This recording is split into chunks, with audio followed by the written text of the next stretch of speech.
बिस्मिल्लाहिर्रहमानिर्रहीम। अस्सलाम वालेकुम स्टूडेंट। आज हमारा लेक्चर नंबर 6 है, जो कि लेक्चर नंबर 5 की जो है ना कंटिन्यूएशन है। हम ग्राफिकल रिप्रेजेंटेशन को डिस्कस कर रहे थे और उसमें हमने सिंपल बार डायग्राम और मल्टीपल बार डायग्राम को डिस्कस किया है। और आज के लेक्चर में मज़ीद दो जो है ना इसके ग्राफ को या डायग्राम को डिस्कस करेंगे। उसमें पहले नंबर पर आपके पास आ जाएगा कंपोनेंट बार डायग्राम और दूसरे नंबर पर हम पाई चार्ट को डिस्कस करेंगे। तो हम स्टार्ट करते हैं कंपोनेंट बार चार्ट से। जैसे कि पहले लेक्चर में हमने डिस्कस किया था मल्टीपल बार डायग्राम्स को या मल्टीपल बार चार्ट को। तो ये और जो है ना मल्टीपल बार चार्ट और कंपोनेंट बार चार्ट तकरीबन एक जैसे ही हैं।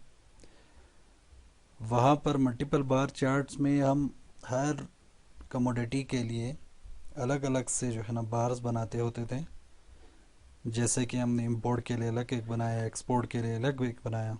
लेकिन यहाँ कंपोनेंट बार चार्ट में हम क्या करेंगे, उसी एक ही बार के अंदर दोनों इंपोर्ट और एक्सपोर्ट को शो करेंगे। यानी जितने भी कंपोनेंट्स होंगे उन सब को एक ही बार्स में हम शो करेंगे। ठीक हो गया। तो इसमें हमने यही करने होते हैं कि पहले हम जितने जो भी कंपोनेंट्स गिवन होंगे उन सब का टोटल करते हैं और फिर उसको एक जो है ना एक ही बार के अंदर हम उसको शो करते हैं। Component bar chart subdivided or component bar chart is used to represent data in which the total magnitude is divided into different or components। तो इसमें हम क्या करते होते हैं, जिस तरह हमने पहले सिंपल बार चार्ट्स बनाए थे सेम इसी तरह हम यहाँ पर भी जो है ना एक बार चार्ट्स ही बनाएंगे। In this diagram first we make simple bars for each class taking total magnitude in that class and then divide these simple bar into parts in the ratio of various component.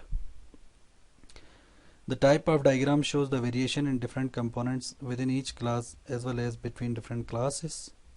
Subdivided bar diagram is also known as component bar chart or stack chart। ठीक है, तो इसमें within जो है ना वो जो component के आपस में भी वेरिएशंस को हम चेक कर सकते हैं कि कितने वेरिएशंस आ रहा है। ठीक है ना। और मिसाल के तौर पर किसी कंपनी की हम सेल्स की बात करते हैं या किसी प्रोडक्शंस की बात करते हैं, तो वो मंथली हम मिसाल के ऊपर कहते हैं मई में क्या सेल रहा, जून में क्या सेल रहा, जुलाई में क्या सेल रहा। और इन तीनों महीने के आपस में अगर हमने वेरिएशंस को चेक करनी है तो भी हम इस डायग्राम के ज़रिए कर सकते हैं। और ईयर वाइज भी अगर हमने इनके आपस में भी हमने अगर कंपैरिजन करनी हो, वेरिएशंस चेक करनी हो, तो भी हम इसको कर सकते हैं। ठीक है, तो हम एक एग्जांपल करते हैं इस पे मल्टीपल कंपोनेंट बार चार्ट के। ये आपके पास एक एग्जांपल है। Table below shows the quantity in 100 kgs of wheat, barley and oats produced on a certain farm during the year 1991 to 1994। ये एक कंपनी की जो है ना एक आपके पास कुछ प्रोडक्शंस गिवन है जिसमें वीट, बार्ले और ओट्स के जो है ना कुछ प्रोडक्शंस हैं और ये 1991 से 1994 के लिए। तो यहाँ पर आपके पास ये ईयर दिया हुआ है और यहाँ पर इनकी प्रोडक्शन इन 100 kgs में दिया गया है। ठीक है, जैसे 1991 में वीट्स आए जी 3400 kg और बार्ले 1800 kg और ओट्स जो है ना 27 kg। इस तरह से ये डेटा गिवन है। तो हमने इसके कंपोनेंट बार चार्ट बनाने। ठीक है, जैसे मल्टीपल बार चार्ट जब हम बनाते थे तो हमने क्या करना था, 1991 के लिए हमने एक बार इस वीट के लिए बनाना था, एक बार इस बार्ली के लिए बनाना था और एक बार इसके ओट्स के लिए। तो इसी एक ईयर्स के लिए हमने तीन जो है ना सेपरेट बार्स बनाने थे। ठीक हो गया। लेकिन यहाँ पर हम क्या करेंगे, यहाँ पर हम तीन सेपरेट बार्स नहीं बनाएंगे बल्कि एक ही बार 1991 के लिए एक बार बनाएंगे और उसी एक बार में वीट को भी, बार्ली को भी और ओट्स को भी जो है ना तीन कंपोनेंट्स करके उस टोटल को तीन हिस्सों में डिवाइड करके उसके तीन पार्ट्स करके हम डिफरेंट कलर्स से हम उसको शो करेंगे। ठीक हो गया। तो इसके लिए सबसे पहला काम हमने ये करना है कि इन सब की हमने टोटल्स करनी है। 1991 की प्रोडक्शंस की टोटल 2 की, 3 की और 4 की। तो हम यहाँ पे इस टेबल में देखें, इस स्लाइड्स के ऊपर हमने इसको मैंने जस्ट टोटल किया है 34 प्लस 18 प्लस 27, ये टोटल आपके आपके पास आ गया 79। 92 का जो है ना वीट प्लस बार्ली प्लस ऑट्स, इसका टोटल 81 और इसके 86 और इसके आ गया 1992। ठीक हो गया। 1994 का जो टोटल आ गया वो 92। इसको यहाँ पर जिस तरह सिंपल बार बनाए थे, देखे ये आपके पास एक बार बन गया। पहले का टोटल आपके पास 1991 का टोटल आपके पास है 79। तो आप यहाँ पे देख ले, इस बार की हाइट यहाँ 79 तक ही गए होंगे। ठीक है, तो हमने क्या करना है, हमने पहले इसमें देखा तो पहला आपके पास 1991 के लिए वीट था 3400। तो देखो यहाँ पे 30 है और ये 34 पे हमने ये यहाँ से एक पार्ट इसका हमने अलग कर दिया, डिवाइड कर दिया। फिर इसके बाद अगला जो है वो आपके पास, आप इसको देख लें, अगला आपके पास है 18। तो 34 तक हम आ गए थे, 34 प्लस 18 करें तो कितना होता है 52। तो अगला बार आपके पास ये यहाँ से जाएगा ऊपर 52 तक, ये 52 आ गया। इसको यहाँ से आपने एक और पार्ट बनाने हैं इसके, उसके बाद बाकी आगे जाएगा 79 तक। तो हमने इसको 3 डिफरेंट कलर्स दे दिया और यहाँ साइड पे हमने मेंशन कर दिया ये जो कलर है वो ऑट्स के लिए है, रेड जो कलर है वो इसके लिए है और ये वाले जो कलर है वो फीट के लिए है। तो देखिए स्टूडेंट, एक ही ईयर के लिए एक बार बन गया और इस एक बार के हमने 3 पार्ट्स कर दिए, उस टोटल प्रोडक्शंस को हमने 3 हिस्से कर दिए। और यही काम हमने 1992 के लिए, 1993 के लिए और 1994 के लिए भी किया है। ठीक है, ये किसका सबसे आसान तरीका यही है। और दूसरा तरीका, अगर एक और तरीका भी है जैसे क्यूमुलेटिव फ्रीक्वेंसी जिसे हम कहते हैं, तो उसमें हमने करना ये होता है कि मिसाल के तौर पर हमने पहले ये आपके पास क्वेश्चन गिवन है, तो इसी क्वेश्चंस में हमने अगला जो टेबल बनेगा उसमें हम पहले 34 है, 34 में फिर हम 18 को प्लस करेंगे। ठीक है, तो यहाँ पर साथ साथ लिखते जाते हैं। मिसाल तौर पर देखिए 34 प्लस 18 कर ले, कितना होता है ये 34 प्लस 18 करे तो कितना होता है। ठीक है, ये होता है जी 52, जैसे आ गया 52। फिर अगला वाला 52 प्लस 27 कर लें, 52 प्लस आप इसमें 27 को प्लस करें तो ये आपके पास आ जाता है 79। तो अब आप देख लें, मिसाल के तौर पर मैंने सिर्फ ये 91 के लिए मैंने क्यूमुलेटिव फ्रिक्वेंसीज को सम किया, क्यूमुलेट किया जो गिवन कमोडिटीज़ थे उनको, मैग्नीट्यूड्स को। तो अब आप देख ले, आपका पहला बार बनेगा 34 के ऊपर, जो कि यहाँ पर आप देख ले पहला बार यहाँ से यहाँ तक आ गया 34 तक। फिर इसके बाद दूसरा बार आपका बनेगा 52 तक। ठीक हो गया, यहाँ पे आप देख ले दूसरा बार आपके यहाँ से लेकर यहाँ आ गया 52 तक। और फिर आखिरी वाला आपके पास कहाँ तक जाएगा, ये 79 तक बनेगा। ठीक हो गया, इस तरीके से जो है ना आपने इसका ग्राफ बनाना है। तो यही काम फिर आप यहाँ पर भी दूसरों के लिए, इनके लिए भी जो है ना इनको प्लस करते जाएंगे। 43 है प्लस 14 करेंगे, फिर जो भी आएगा उसमें 24 को प्लस करेंगे, फिर इसके लिए भी और इसके लिए भी। इस तरह से जो आप ग्राफ बनाते हैं वो उसको आप कहते हैं कंपोनेंट बार डायग्राम। क्या कहते हैं, कंपोनेंट बार। अच्छा जी, तो ये था आपके पास कंपोनेंट बार चार्ट या कंपोनेंट बार डायग्राम। अब हमारे पास आते हैं जी पाई चार्ट। ये बहुत इम्पोर्टेंट और बहुत ज़्यादा यूज़ होने वाले जो है ना उसमें आ जाते हैं चार्ट्स में। तो पाई चार्ट जो है ना वो बेसिकली आप सब इससे मतलब आपने देखा हुआ है, फेमिलियर है इससे, कि एक सर्कल होता है। ठीक है ना, एक सर्कल को हमने जो भी टोटल होता है ना उसमें हमने, मिसाल के तौर पर इसके एक सिंपल एग्जांपल ये है कि एक फैमिली है, ठीक है ना, उसकी टोटल इनकम क्या है, उसका हमने कंपैरिजन यहाँ पे करना, ये करना होता है कि एक आदमी की जितनी टोटल इनकम है और उसका मंथली बेस पे जितने अखराजात है जो मुख्तलिफ चीज़ों पे वो खर्चा करते हैं, उस कंपोनेंट का, उस पार्ट्स का हमने उस टोटल से हमने कंपैरिजन करना है। ठीक है, मिसाल तौर पर एक आदमी है, उसकी जो है ना 30,000 वो मंथली उसकी सैलरी है, तो वो महीने में एजुकेशन पे कितना खर्चा करता है, घर के फूड पे कितना खर्चा करता है, क्लोथिंग पे कितना खर्चा करता है, फ्यूल पे कितना खर्चा करता है, मिसलेनियस जो छोटे मोटे अखराजात उस पे कितना खर्चा होता है, एंड में जो है ना उसके कितने सेविंग होती है वगैरह वगैरह। तो ये सारे जो इसके कंपोनेंट्स हैं उसको हमने उसकी टोटल पे, टोटल क्या था उसकी सैलरी 30,000, उससे हमने कंपैरिजन करनी है। ठीक है। इसी तरह ये आपके पास अभी आ गया है, कोरोना वायरस आया हुआ है, ठीक है ना। तो कोरोना वायरस का अगर आप देख ले तो जो है ना वो आपके टोटल स्कर्दू के अंदर हम देखते हैं, लेट्स फॉर बल्तिस्तान के अंदर हम जो डिस्ट्रिक्ट वाइज हम देखते हैं, शीगर में कितने केसेस हैं, स्कर्दू में कितने केसेस हैं, खरमंग में कितने केसेस हैं, खपुलो में कितने केसेस हैं, ठीक हो गया ना। तो इस तरह से तो ये स्कर्दू, खरमंग, खपुलो, शीगर ये इसके कंपोनेंट्स हो गए।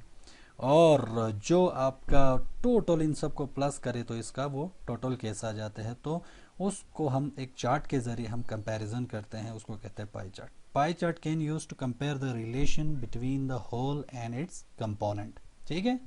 जैसे अभी बताया था कि उसके टोटल से, टोटल इनकम से या टोटल प्रोडक्शन से या टोटल प्रॉफिट से उसके कंपोनेंट्स के साथ, जो कंपोनेंट्स पे वो खर्चा कर रहा है, ठीक है ना, या जो छोटे छोटे कंपोनेंट्स जिसमें वो जिसके केसेस हैं, जैसे कोरोना वायरस की बात करें तो उनके साथ कंपेयर करना है। Pie chart is a circular diagram and the area of sector of circle is used in pie chart. तो यहाँ पे दो चीज़ आपने समझना है। एक तो ये हो गया कि जो पाई चार्ट है वो एक सर्कुलर डायग्राम होता है, एक सर्कल होता है, ठीक है। और उसके जो area of sector of a circle is used, इसमें हम एरिया ऑफ सेक्टर को हम यूज़ करते हैं, ठीक है ना। जो मैथ्स के स्टूडेंट हैं, जिसने 10th तक मैथ्स पढ़ा हुआ है उसको पता है कि सेक्टर क्या होता है, एरिया ऑफ सेक्टर का फार्मूला क्या है। जिसने नहीं पढ़ा हुआ उसको मैं अभी बताता हूँ, ठीक है ना। यह आपके कौन शेप का सर्कल का अगर आप एक पार्ट काट दें, ठीक है ना, तो एक कौन शेप का आपके पास एक बन जाता है, उसको कहते हैं सेक्टर। फिर उसका एरिया आपने फाइंड करना है, ठीक है। एरिया का फार्मूला यहाँ पे अभी बताता हूँ। तो कंस्ट्रक्ट ए पाई चार्ट या स्कैटर डायग्राम, ठीक है ना, sector diagram. We draw a circle with radius square feet of the total, ठीक है। सबसे पहले हम जो टोटल है ना उसका स्क्वायर लेके, इतना रेडियस लेके हम एक सर्कल बनाते होते हैं, ठीक हो गया। या आप ऐसा कर लेना, इसको आप स्क्वायर फीट में कंफ्यूज होने वाली कोई बात नहीं है। आपने अपने मर्जी का एक डायमीटर, एक रेडियस रख के आपने एक एक सर्कल को बनाना है, ठीक है।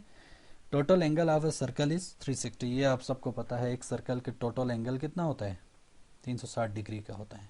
तो angle of each component are calculated by the formula, और ये आपके पास एंगल ऑफ सेक्टर का फार्मूला है, component part divided by total multiplied by 360 degree, ठीक है। These angles are met in the circle by mean of a protector to show different components. अब ये इन सारे सर्कल्स को हम प्रोटेक्टर्स की मदद से या कंपस की मदद से जो है ना हम इसको वहाँ पे उस सर्कल के अंदर हम उसको लोकेट करते हैं, वहाँ पे शो करते हैं। The arrangement of the sector is usually anti clockwise, और वो जो सर्कल की जो अरेंजमेंट है उस सेक्टर्स की वो हम एंटी क्लॉकवाइज, ठीक है ना, हम इसको बनाते जाते हैं। तो एक एग्जांपल यहाँ पे हम करते हैं तो आपका वही चीज़ क्लियर हो जाएगी, ठीक है। Following table gives the detail of monthly budget of a family, ठीक हो गया। ये आपके पास एक फैमिली का जो है ना मंथली बजट गिवन है। Represent this figure by the suitable diagram, आपने इसको एक सूटेबल डायग्राम से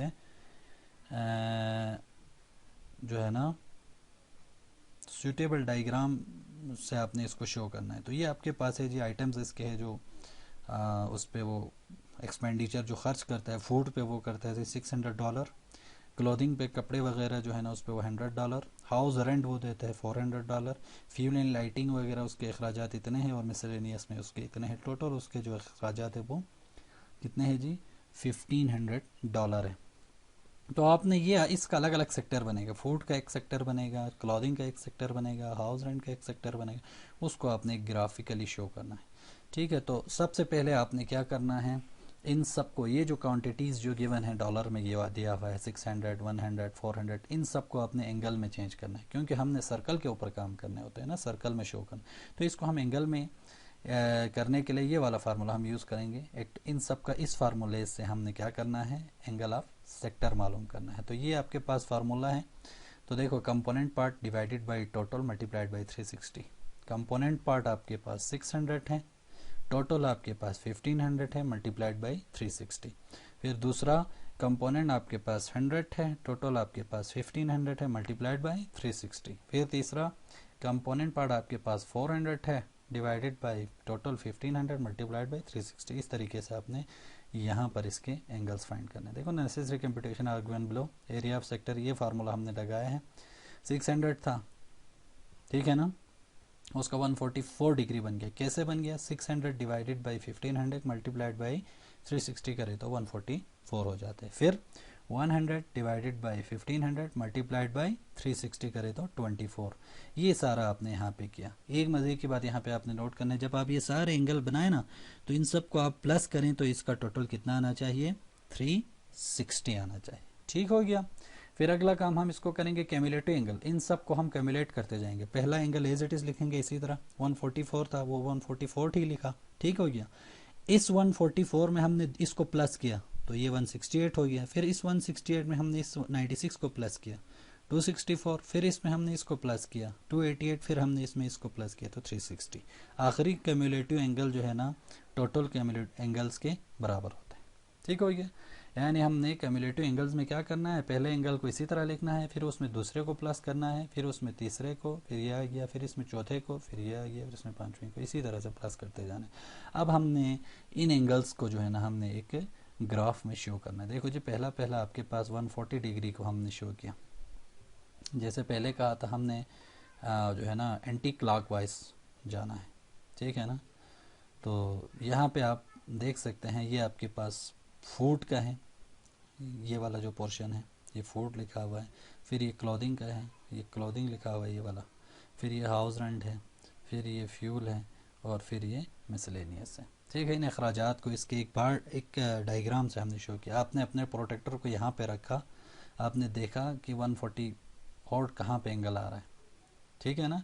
तो यहाँ से यहाँ तक ये इसका 144 आ गया। फिर दूसरा वाला यहाँ पे फिर इसी जगह पे रख के अगला वाला कितना था 144 के बाद कैम्युलेटिव में देखो 168, तो इसको आपने यहाँ पे 168 यहाँ पे पहुँच गया, ठीक है। फिर अगला वाला यहाँ पे, फिर ये, तो टोटल इसका जो है ना आपने इसको एक सर्कल के अंदर, अब ये इसको सेक्टर कहते हैं। ये फूड वाला ये पोर्शन है, यहाँ से लेकर ये सेंटर, फिर ये वाला ये एक सेक्टर हो गया, ये एक सेक्टर हो गया, ये एक सेक्टर, ये एक सेक्टर, ये उसके 5 सेक्टर्स बन गए, ठीक है। तो इसमें हमने क्या किया, उस बंदे का जो मंथली उसके जो एक्सपेंडिचर्स है वो डिफरेंट आइटम्स के ऊपर, डिफरेंट चीज़ों के ऊपर वो खर्चा कर रहे थे, उसको हमने एक ग्राफ के ज़रिए, एक चार्ट के ज़रिए जो है ना, जिसे पाई चार्ट कहते हैं, हमने शो किया। ठीक हो गया। तो यही चीज़ आपका मिसाल के तौर पर आप ख़ुद से कोई भी एग्ज़ाम्पल ले लें। आप ये जो यहाँ पे मैंने फ्यूल्स वगैरह लिए थे ना, फूड एयर क्लोथिंग, इसकी जगह आप यहाँ पे जैसे पहला वाला एग्जांपल था, लेट सपोज आप इस फूड की जगह यहाँ पे आप लिखिए जी SKRD यूज़ कर टू, ठीक है। इधर आप लिखे जी खपलो, सॉरी यहाँ पे आप लिखें खपलो, ठीक है। यहाँ पे आप लिखिए जी शिगर ETC। तो इसमें हम फिर इसको लिखते हैं, यहाँ पे आप ये इनकी फैमिली बजट नहीं है बल्कि टोटल रिकवरीज़ हैं। तो हम कहते हैं यहाँ पे स्कर्दू के अंदर जो है ना 210 रिकवरी हुई है, जो कोरोना वायरस से जो रिकवर हुए हैं या जो जिनका नेगेटिव आया है। और खपलों के अंदर हम कहते हैं 156 हुए हैं, और शिगर में हम लेट सपोज कहते हैं 78। इस तरीके से जो है ना आपके पास अब ये जो है ना फैमिली बजट की बजाय आपके पास टोटल रिकवरीज है। ठीक हो गया। ये आपके पास रिकवरीज आ गया, और ये आपके पास स्कर्दू के हम कहते हैं इनके डिस्ट्रिक्ट्स वगैरह है, ठीक है ना, डिस्ट्रिक्ट्स, ठीक है। तो इसको आपने एक पाई चार्ट में अगर आपने शो करना है तो फिर आपने क्या करना है, फिर यही काम करना है आपने। इन सब का पहले आप यहाँ पे टोटल करेंगे, ठीक है, सॉरी एंगल आप सेक्टर मालूम करेंगे, फिर इसके बाद आप यहाँ पर इसको कैमुलेटिव एंगल करके फिर इसी में आपने इसको शो करना है। ठीक हो गया। तो ये आपके पास पाई चार्ट था। इसके बाद एक आपके पास आता है हिस्टोग्राम।